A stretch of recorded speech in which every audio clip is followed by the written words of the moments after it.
let's talk about fighters and Tiamat. So a lot of the time, as Singed, you will notice that early on, sure, you can totally push the enemy champion into their turret, and you can keep them pressured. But if they're a fighter like Gled and they like to go Tiamat, then you will have a very hard time keeping them pushed in because of the amount of power that Tiamat gives you. So what's your immediate reaction to that situation? You're thinking, oh, well, I can just proxy and they'll have to stay pushed in. So what happens is you take a proxy wave in between tier 1 and tier 2, and then you try and recall. The problem with this is the creep wave, the approaching creep wave gets there too fast, and they kill your creep wave too fast. So you end up actually losing the approaching creep wave on your turret. As you're killing one right here, you're losing this approaching creep wave on your turret, and you end up losing 2 to 3 to 4 minions, depending on whether or not it's a cannon wave. It used to be that, like before the Tiamat changes, a long time ago, you used to be able to proxy one wave and then recall, and use that basically as a free proxy. So you get like not a free proxy, sorry, a free recall, to where you don't lose anything for recalling. You don't have to use your teleport to get back to lane. That was the strength of it. That's not the case anymore because of how much like just wave clear that most top laners have, and if they're a top laner that doesn't have wave clear, then odds are they're going to be getting a Tiamat. The exceptions to this rule are like Irelia, who doesn't really go Tiamat, and I think that's about it, but she's not really out of meta. Most other champions get some form of wave clear, like Jax gets a Titanic Hydra eventually, if you're playing him properly anyways. Shrinimir's get Zedek Shivs, and Kleds and Rivens, especially Rivens, like to get whatchamacallit, Tiamats. So this led me to make a certain I guess not really discovery, because this has always been a thing, but a bit of a revelation. And I want to there's not really a name for it, so I'm going to call it proxy calling. So what is proxy calling? Well, the idea is you use your proxy to get a free recall, to where you keep the enemy champion in their lane, but you recall and run back to lane without losing anything. How do you manage to do that when I already said that if you take one creep wave, you still lose another creep wave on the turret? Well, my friends, it's very simple. You take one creep wave in between tier 1 and tier 2, then you take the next creep wave in between tier 2 and tier 3. And taking this wave over here and then recalling will allow you to run all the way back to lane as soon as the creep wave meets right here in the middle. Now, what have you accomplished from doing that? Well, the enemy top laner has to stay in lane to get farm because they can't proxy. Proxying is a unique thing to Singed. They have to stay in lane and farm. And what have you done? Well, you've bought, you've healed, you've gotten your potion charges back, you've potentially bought an item so you get a little bit stronger, and you've saved your teleport. So that accomplishes a bunch of things for you. You save your TP, you get a little bit stronger, you're running back to lane, while also keeping the enemy there. So yeah, the enemy's farming, but they're not buying items. They're not getting a lot stronger. You're buying your items, and you're staying even, if not getting ahead on EXP, because you're getting perfect CS. So it allows you to get stronger and keep your potion charged while they are just stuck in lane, basically. Now, how do I accomplish this? Well, the proper way to proxy call as fast as possible versus champions that rush Tiamat like Kled is to get your Boots of Swiftness as fast as possible, and then get a Raptor Cloak. Raptor Cloak with the Point Runner passive lets you run back to lane as quickly as possible, and also gives you movement speed whenever you're running around back here, if you're like right there, and if you're right there, it gives you movement speed. But the main idea with the Raptor Cloak is it lets you run back to lane very quickly. The Boots of Swiftness allow you to run around these walls quicker than normal boots, and you get the waves. It lets you run around, especially around this really wide wall, lets you go from here to here quick enough to get the curve wave that's coming out of the base. So once you have those items, you are all set to proxy call, and basically just start getting your free recalls off, unhindered by the inherent power of the wave clear that enemy champions have. And it's a little bit of a while into this game until I actually start doing that, so I'm actually going to fast forward. So I'm going to take this chance to talk about Exhaust. Exhaust is a summoner spell that is very, very good in a 1v1, and going into this game, I saw that Kled had the Exhaust, and I literally told myself I would not take the fight versus Kled in a 1v1 unless I had a very big power spike because of the Exhaust. I don't have a big power spike right now, but I end up taking the fight versus him anyways in a little bit because I just ignored my own advice. Again, if this is a do as I say, not as I do type of thing, I knew that I should not have taken this fight, but I took it anyways because I was playing like a monkey. It happens to everybody. So yeah, even though I'm level 6 and he's level 5, with the exhaust he still has a lot of power. Get him off of his little mount, pop my potions, and I start to go for the tower dive right about here. So I pop everything, turn my poison on, fling him. As soon as I see the exhaust go down, I try to run away. My potion's not giving me enough mana back. I don't have enough mana to keep continuing this fight. I have 70 mana or 80 mana right here. I think that I would... My fling, level 2 fling costs 110. I walk up to him with 90 mana, and he just ends up trying to, like, returning the damage onto me and killing me. Could I have killed him? If I waited a little bit longer, probably, but that's besides the point. The point is, I should not have taken that fight in the first place because he has exhaust, and that mitigated a lot of my damage earlier on in the fight. Even if I could have killed him if I played it a bit better, if it's just a bad fight to take. The proper thing to do, if I wanted to fight him there, was to have 3 Dark Seals instead, but I'm not doing that this game because I wanted to proxy call him.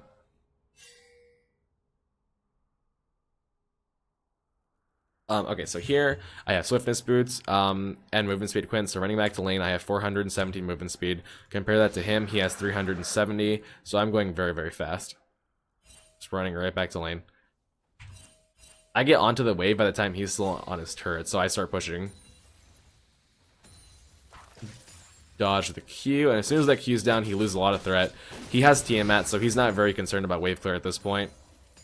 He can definitely wave clear. He's not very worried at all about it.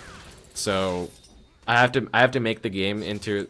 I pretty much conceded killing him in a 1v1 at this point too, because of the power of his Tiamat, he can keep me pushing instead of the other way around. So what I want to do is push the creep wave up to the turret like this, and then go proxy. But here Anivia is actually ganking for me, so I end up baiting him. She tries to RE him and misses the R, so we just chase him down and end up killing him. I didn't want to give him the last auto attack to get his mount back, so I decided to back off and let her have the kill. Signal her to push the lane in because I don't push quick enough, and then I just recall. Okay, so I get my the rest of my Dark Seals there. Lehens likes to do 4, Ankin likes to do 4. I usually stop at 3. I'm gonna start trying 4 a little bit. Because I think 4 Dark Seals has a lot more potential to power spike with. But the thing about this game in particular is that he has exhaust, and exhaust makes it very hard to take a 1v1 fight versus him. But yeah, so right here, I ping the MIA on the Kled, so Anivia immediately just plays safe at her tower. Run up here, start farming. For whatever reason, Kled goes to ult me because he thinks that I'm going to walk this way. I hear the sound and I just immediately walk this way because I know that he's down in the river. And yeah, just go for a proxy right here.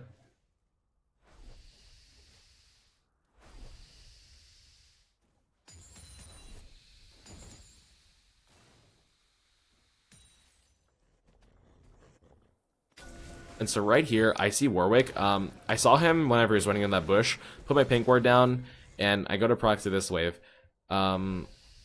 Now, what I could have done if we didn't chase down the Warwick was I could have just taken this wave and recalled, and I could have ran back to lane for free. But we end up chasing Warwick down because my team engages on him, trap him in the pit, and then I fling him towards my team, get the Anivia E, chase him down, kill him, and then we chase the Kled down right here. This is important.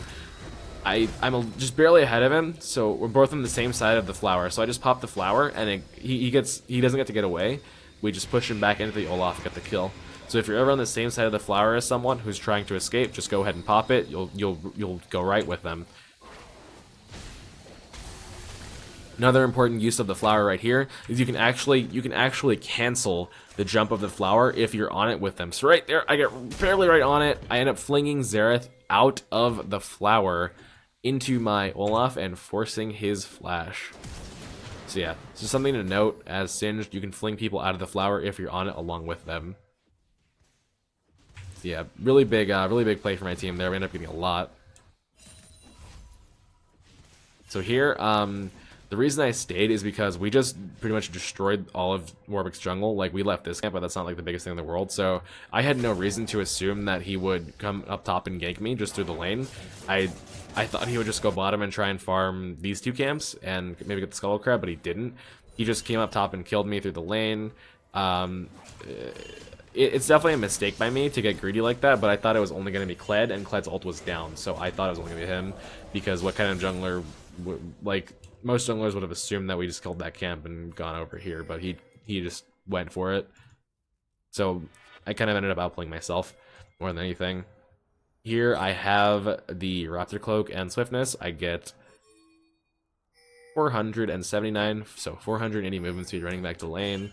I'm going to start proxy calling here. Pinging the MIA on Kled is very important. Anivia just ends up walking away. He does a very, very poor ultimate, doesn't get anyone with it.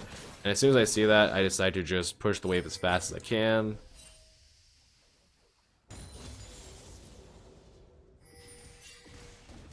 Beat on the turret for a bit. I see Kled coming back. I walk away. I start getting a proxy off here. He ends up running at me, so I put W down just to kite him a little bit, just kind of de-incentivize him from running towards me, and I go for my second proxy over here. So this is where the proxy calling becomes kind of important. So I take this wave back here, and then look what happens when I recall. I recall, and I can literally just run right back to lane. And he can kill my creep wave. Yeah, he just killed that creep wave, but he doesn't have a creep wave to push with because I killed 2 waves instead of 1, and I killed it back here, so that gives me time to run back to lane. If I killed the second wave over here, it would give him time to get the next wave and then run down and hit my turret. I'd lose minions, but because of the way that I'm proxying and recalling back here, it lets me run back to lane as the creep wave's meeting. So right here, I want to actually back up and show you why I TP'd here. So right here, my team's doing some fighting. Warwick gets chunked a bit, and right there, Xerath ends up popping his stun. So I know that I can just chase him down and kill him because his stun is down. He cleanses my W for whatever reason. You actually can't do that because it'll just reapply itself, and then just chase him down with my ultimate and Ghost and Nami's auto attacks and kill him. But yeah, so even though I left lane and everything, Kled was only able to get 1 creep wave onto my turret, and that's all the damage he did because Olaf went to go hold the tower. If I didn't proxy call, then he would have had 2 creep waves on that turret, and he would have probably done a lot more damage to it, but he only had the 1. So it makes it a lot more safer for me to actually recall like that. Okay, so I end up getting Catalyst. The reason that I'm not going...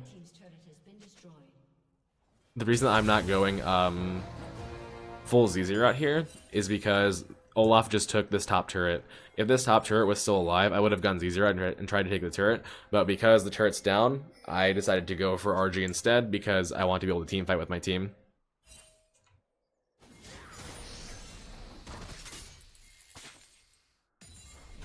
Another important thing to note is that what you just saw with the movement speed from Swiftness, movement speed, Quince, and Raptor Cloak, I'm actually able to, underneath the tower, outrun the tether range on his Q, which is quite important. Okay, so right here, what I'm doing is I'm trying to run around behind them because they're all backing up into this corner. I end up actually not being able to get anything though. I kill this ward so they see me on it. I pop my ultimate and I'm running towards them. Actually, I'm gonna back up. I didn't mean to go through that quickly. So I kill this ward, and I pop my ultimate because I think I can try and catch someone, but Janna just kills me with her Q, so I have to decide to say fuck it and walk away. Right here, I notice that Kled is jumping onto Anivia, so I W him and I ghost after him. He tries to Q me to run away. I just cancel his Q with my fling and dump him back into the glue. I should have walked away from him so he didn't get his passive, but I played it poorly. End up baiting Janna's ult there, which is very worth, even though I ran all the way past the turret. Get her ultimate, ends up being okay, because it's like 127.5 second cooldown. And we got, what should we call it? We got Kled's flash there too, which is a 4-minute cooldown. So we got 2 very high cooldowns there for the sake, or for the price of me just walking past the turret and not giving a fuck. Run bottom, clear this very quickly. And then I noticed that Warwick's pushing top. Even though he's pushing top, I'm able to just recall and run right back up there. Negatron is pretty good versus their team. Actually, no, it's not. It's just good versus Xerath, and it's part of Z-Rat, so fuck it. It was good that I bought Raptor Click first, again, for the proxy calling and for the armor versus that team. They have 1, 2, 3, 80 threats. Okay, so here, I can push this pretty quickly because I'm just able to be in the area. Run over here, take Warwick's little mini Krug, show dominance. Here I noticed that Kled is playing up in a 1v2 versus my team. So as soon as he takes this fight right here, I'm already teleporting down. The first thing I do is put my W down on him, heal him a bit for my Nami, and then just fling him and finish the kill with my Jhin. No big deal. Warwick is trapped up top because of how quickly I can get into lane and actually push, so he's trapped up there. I'm dealing with the pressure, then we just take this turret. Olaf takes like a really crazy like 1v3 fight right here and ends up getting out for somehow. So Olaf basically just runs in 1v3 and does a bunch of damage and gets a kill onto Varus. Poor Varus, that has to feel bad. Nami gets a great heal, gets a great bubble, and he just walks out, I guess, so cool.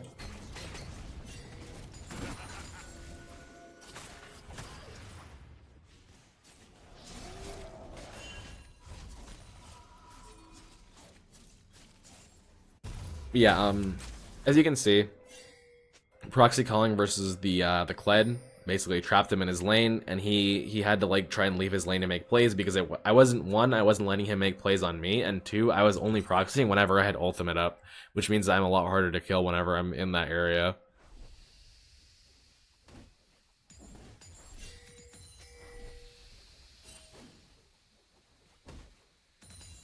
And now that I have RG and ZZ, I'm at a point where I can out teamfight him. I can't out 1v1 him though, just because he's a fighter, and even though I have this good of items at this stage in the game, he's still very strong against me with just a Black Cleaver and Tiamat. So the way I'm playing this fight is once I realize that he's all-inning me, I just decide to try and run away from him. I pop RG for the slow, pop Ghost for the movement speed, just basically run around, kite him out, making sure he can't get auto attacks in his passive. He exhausts me right here at the end. He's trying to auto attack me and get his passive, so I just run away from him. He actually ends up dying to poison right there as Nami ease him. No, Tide Color's blessing. So Ebb and Flow, she W's him and runs away. Right here, this is important. I want to address this. Okay, so yeah, Kled dies there. Go ahead and fast forward. So right here, Xerath gets hit by 1 Jhin W, which is a big slow. He flashes, puts a stun on Anivia. I'm not sure why he didn't stun me and why he stunned her instead, but I flung him into my goo and killed him. I really don't know why he stunned her and not me. Because if he stunned me, he could have just ran up in this corner and gotten away. Maybe. But he stunned her instead, so I just walked up to him and flung him. Discussing ZZ right here. So after we got the Xerath kill, put my ZZ right there, and that's 1 hit. Oh no, she shielded it. But ZZ as an item does a lot of damage to turrets. That's another bug right there. It's a lot of damage.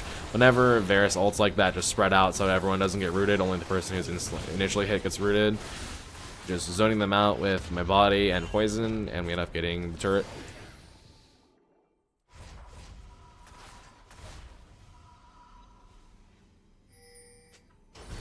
So my next item here, actually, usually I don't buy Rallies right now, and there's a few reasons for that. I don't like to buy Rallies a lot right now because Rallies as an item, it's hard to fit into your build because most games in the current patch 7.3, you're going to be the only tank on your team because most junglers are assassin junglers. However, this game's kind of weird because we have an Olaf, and we have 2 fighters in the enemy team. Warwick is actually pretty strong right now, but we also have Kled, who's also pretty strong right now. They're just like kind of unique in the fact that they don't have like instant gap closers. They have to. Warwick kind of does, but it's not. You can still slow him afterwards. Rylai's isn't very good versus champions like Zed and Kha'Zix who can just blink onto your AD carries and kill them. Versus champions like Kled and Warwick, Rylai's is good because you can slow them as they're approaching your AD carry or approaching your mid laner. So the thing about the other thing about that is that it's very hard to build Rylai's when you are the only tank on your team, because you'll just be very squishy with the item. You won't just Zeroth and ultimate is not enough resistances if you're the solo tank. Being the solo tank means that you need to like take all the damage. So getting maybe like a locket or another tank item as a solo tank, it might be better to help keep your AD carry alive as opposed to Rylai's if you're the only tank. But because I can share frontline with my Olaf, then I don't have to.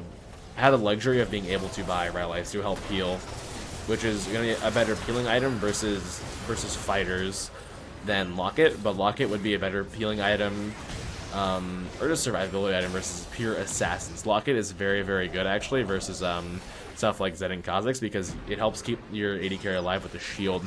You can't really affect Zed or Kha'Zix with the slow. You can, however, affect them. The fling on Kled killed him there, but you can affect them with the Locket because of the way they blink. You can't slow them, so the Locket is just better for the shield, the instant shield. But yeah, that's how you decide if whether or not you can build something like a Rylai's, because it's just impossible to do it with as being the only tank. Blue team's turret has been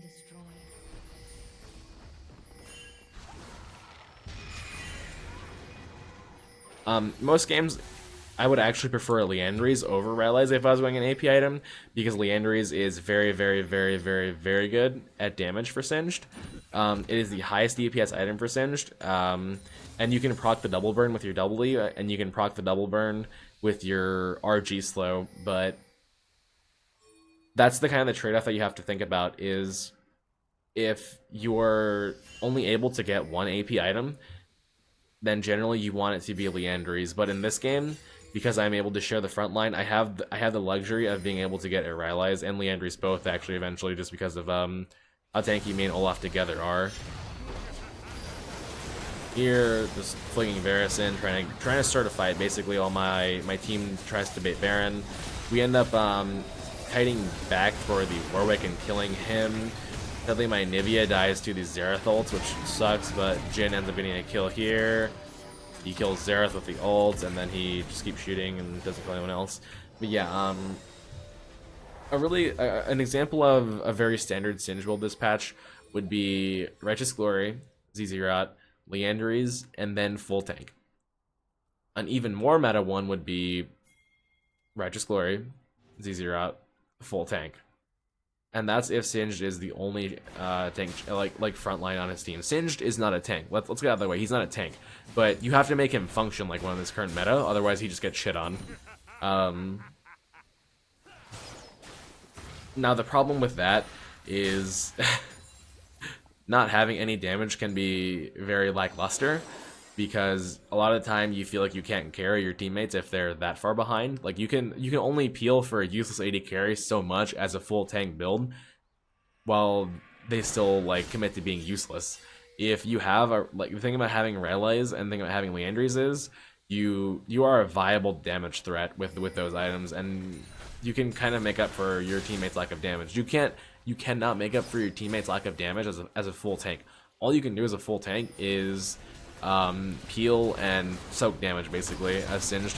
Now the thing is that is probably the best way to do it in the current meta, but I will say that it's maybe you're able to get away with not doing it in solo queue because of how disorganized it is. You don't necessarily have to get full tank items every game, but you can get away without having them. Again, this fight, I just peel back for Warwick. Very simple actually. I think, yeah, we just walk up a little bit, dodge the, holy shit. Okay, look at this. I forgot how crazy I was at dodging this game. Okay, look at this from the perspective of the Xerath. So I'm just walking around the corner, and he throws that W or throws the E and W dead center. I actually kind of think this guy is scripting, but I don't want to like go super into it. But every W he shoots this entire game is like dead center, and just end up dodging it because I have so much movement speed. From running around underneath the turret and running around underneath the turret with my point runner passive and swifties and ultimate and movement speed quints. I was what was I ranting about before? I was ranting about full tank builds, yeah. So full tank singed is the way that he's currently played in pro play. Full tank is the way that he's currently like most meta as, I guess. Okay, here's the thing. I think for solo queue, at least having a Liandry's Torment, if nothing else, is very important because you can literally never. There's very few situations in which you can actually rely on your teammates to put out reliable damage because they are solo queue monkey teammates. So I think this is me putting my opinion out there. I think that at least having only a Liandry's is necessary in solo queue in most games at Singed. Yes, there are games where you should probably build full tank, and those are the games where you really need to soak damage and you're getting shit on if you build a Liandry's. But in most games, I think it's okay if you build a Liandry's, because you need some form of threat. Like, if you don't have the threat, then they can just ignore you. The enemy team can just ignore you, and having Liandry's is good as damage item because of how efficient it is. Rylai's is not really a damage item as much as it is like a CC item now, because the stats on it are very low. So right here, I just cut off the Warwick and Kled as they run back up because they just got done killing Jhin, but I ended up cutting them off and we killed the Warwick there. Spread out on the Varus ult again. Dodge that. Oh man, the dodging against this Xerath is fucking crazy this game by me. Right here, actually, so right here I want to show this. I don't actually have vision of the Xerath, but whenever he puts the, actually no, it's not quite here yet.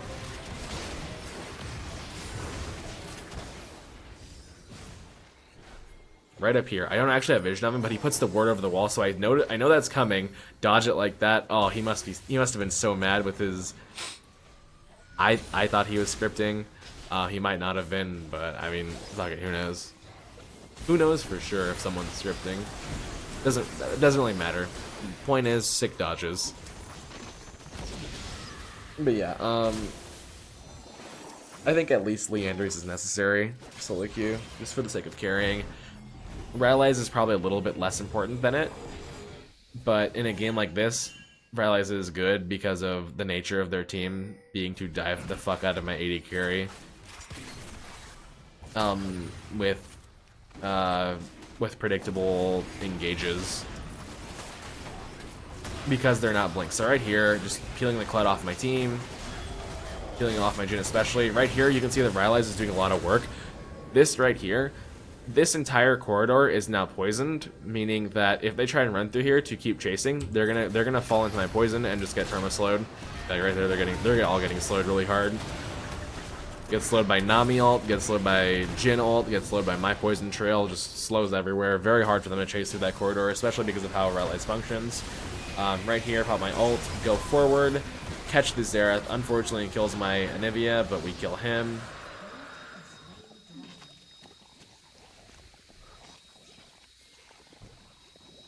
Then yeah, we just basically do a little chase here. I actually can't kill that Varus because of his very balanced Edge of Night until Nami Evan flows the shield off of him. So as soon as she does that, I decide to go forward and go for the fling.